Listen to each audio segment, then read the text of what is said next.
من ji te hez kir. Ji bo bejna min nedirêjtir an jî kintir e. Ji bo rengê canê min ne boztir an jî esmertir e.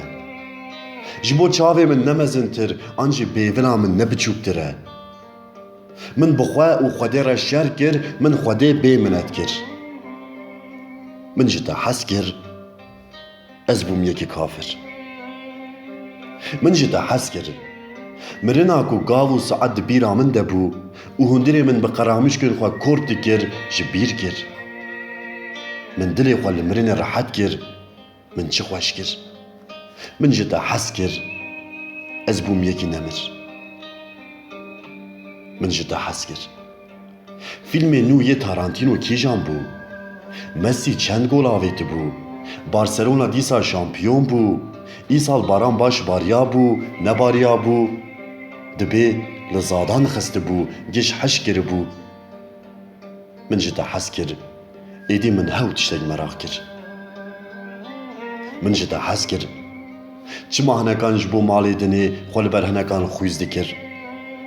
Çima hinekan hinek pîs û xwe paye dikir. Çima hinekan ji bo desthilatdariya xwe her tişt qir dikir. Çima wî patronî heqaret li wî karkerê bêguneh dikir.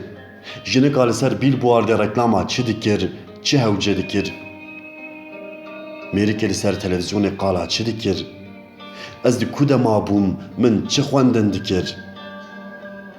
Min ji te hez kir, êdî min hew ji tiştekî fam kir. Min ji te hez kir, min bi kûçikên nîvê şevê re tûletî kir. Min bi çivîkên destê sibê re gellacî kir. Min pêlê ciyê herî şil kir, min dilê xwe bivekir. Ez bûm kawikek û min ji her derewê bawer kir. Min ûcaxê xwe kor kir, deriyê mala xwe mohr kir. Min ji te hez kir, min rihê xwe talan kir. Min ji te hez kir, min karê xwe yê berê wenda kir. Min wek karekî nû dest bi te kir. Min bêrîka xwe birîn kir. Min mirina xwe har û dîn kir. Min xwedayê xwe kedî kir. Min ji ber xeyalên xwe yên tisî û xwe fedî kir.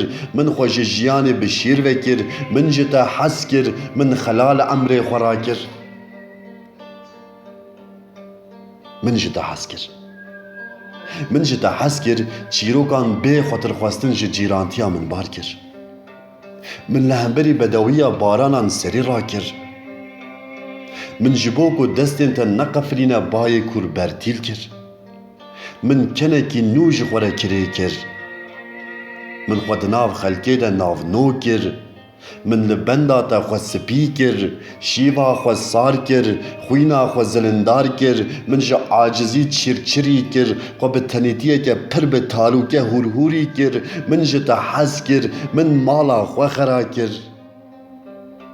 Min ji te hez kir, min mala xwe xera kir.